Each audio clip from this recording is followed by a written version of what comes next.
Earlier this week, we told you about new data from the National Assessment of Education Progress that shows test scores in reading and math have dropped to their lowest level in decades among high school seniors. Now, one network of charter schools in New York City says its test scores are going up, actually. Joining us now, founder of Harlem Village Academy is Dr. Deborah Kenny. And we've been talking about Harlem Village Academy for years. It's not the first time your test scores have been going up. But what's the answer to this problem nationwide? It's such an important question. And one of the things I think that this might be counterintuitive, but we need to accelerate the learning for our children. And what I mean by that is the children are highly capable. And one of the things we instituted over the last 10 years is programs like Montessori, which 90% of Montessoris are in private schools, but we started Montessori, International Baccalaureate, which is extremely rigorous and challenging, and giving kids a more challenging curriculum. In other words, instead of focusing only on what's going to be on the test, teaching far above it. And one of the things that Montessori and the International Baccalaureate have in common is that they require kids to concentrate for long periods of time on really meaningful and challenging work. So, for example, we will have 4 and 5-year-olds working for 2 hours on a project of their choice. It also fosters student agency. And so, in other words, a good way to sum this up is what's good for the wealthiest and most privileged students should be what we offer to all children in the country. Let's elevate what we're doing. I love it. Jonathan? So as you look at your school system, perhaps an exception, but as you see test scores throughout the nation decline, just tell us what that says to you and where the education system has gone wrong, perhaps, but also what that means for those children as they age and step out into the world. Yeah, well, I think all parents and teachers are concerned about what it means for children, because beyond college, what does it mean for their life and for their choices in life, right? If they don't get the foundation.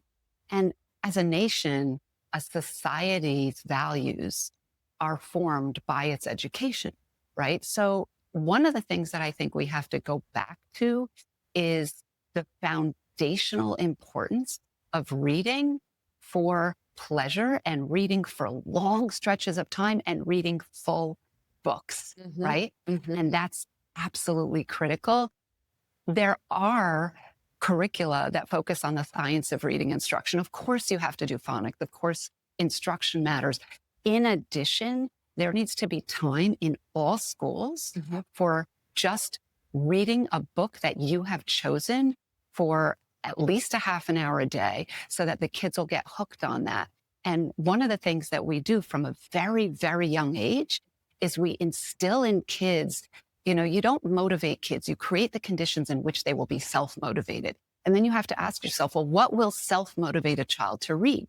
And trust teachers, because teachers know how to do that.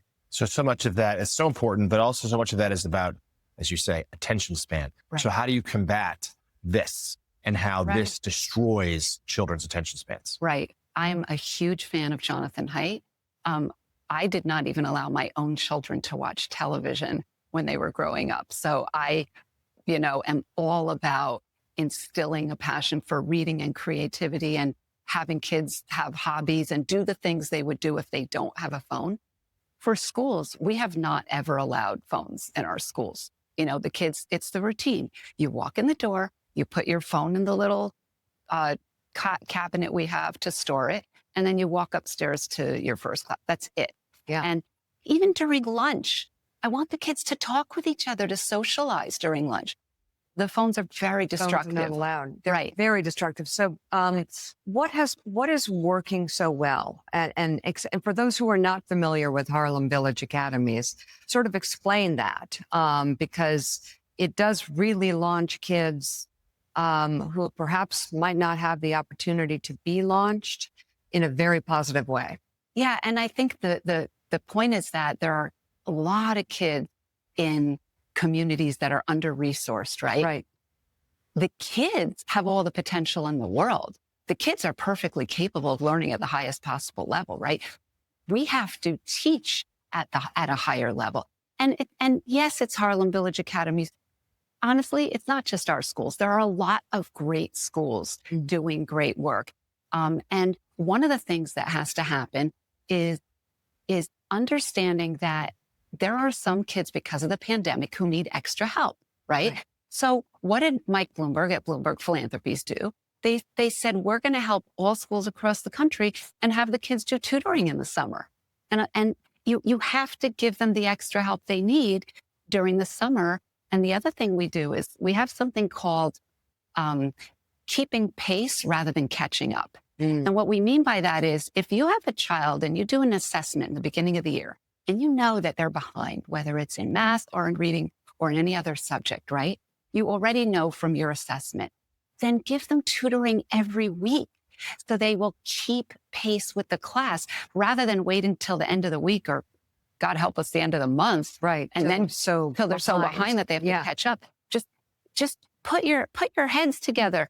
And this goes back to respecting teachers, because you were asking, Jonathan, what do we have to do as a country?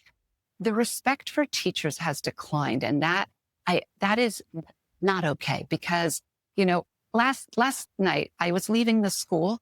The teachers are still there hours later, putting up student work. They care so much. And as a nation, we have to respect teachers more and give them freedom and say, hey, if our goal, as an example, is that the kids love to read, that's the goal. That when they are home, they will choose to read instead of something else.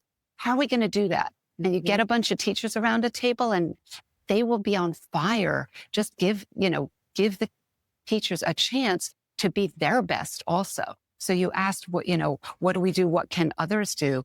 Attracting the very best people means you have to treat them as professionals. Dr. Deborah Kenny, thank you so much for coming back in. It's great to see you and have you back on the show. And still, I had on